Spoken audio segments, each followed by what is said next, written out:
আপনারা জানেন যারা বিএনপির নামে আপনার একটা চক্ষু চক্রী মহল আপনার 1 জানুয়ারি 1 ফেব্রুয়ারি আপনার সম্মেলন আহ্বান করেছে।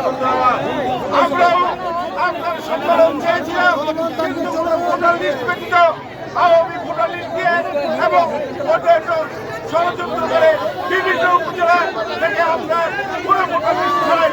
তারা আমাদের কোনো কথা না শুনে একতরফা সম্মেলন করতে যাচ্ছে।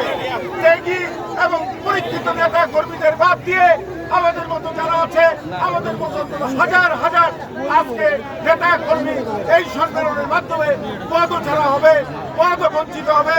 আমরা নিজেদের জন্য না, আমরা সাথে যারা রাজনীতি করে ছাত্রদল, যুবদল, মূলদল সবার স্বার্থে আমরা এই সম্মেলন চাই না।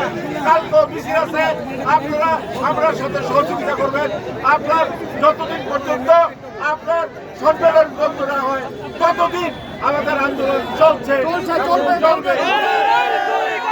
আমরা আগেও বলেছি, আমাদের বক্তব্য একদম পরিষ্কার।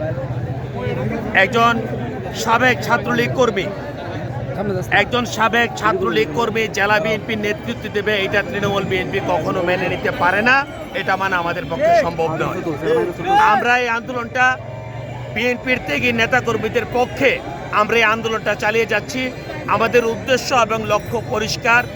আমরা বিএনপির থেকে নেতাকর্মীদের সমন্বয়ে একটা সুষ্ঠু জেলা সম্মেলন চাই।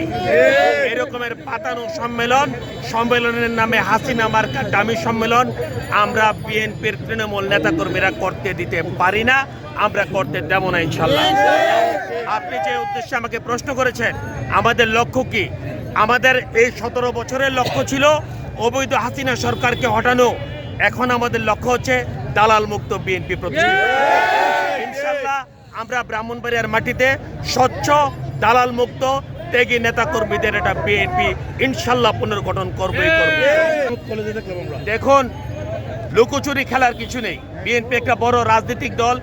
আপনি এখানে কসবায় একটা স্টেজ করবেন, আশুগঞ্জে একটা স্টেজ করবেন, এগুলো যে আসলে একটা পাতানো খেলা, এটা সবাই পরিষ্কার। কারা করতে চাচ্ছে, কেন করছে, আমরা মনে করি, আমরা তৃণমূল বিএনপি মনে করি তারা বিএনপিকে ধ্বংস করার ষড়যন্ত্রে লিপ্ত হয়েছে। আমরা সরাসরি রাজপথে আছি, আমরা রাজপথে ফয়সালা নেব ইনশাল্লাহ।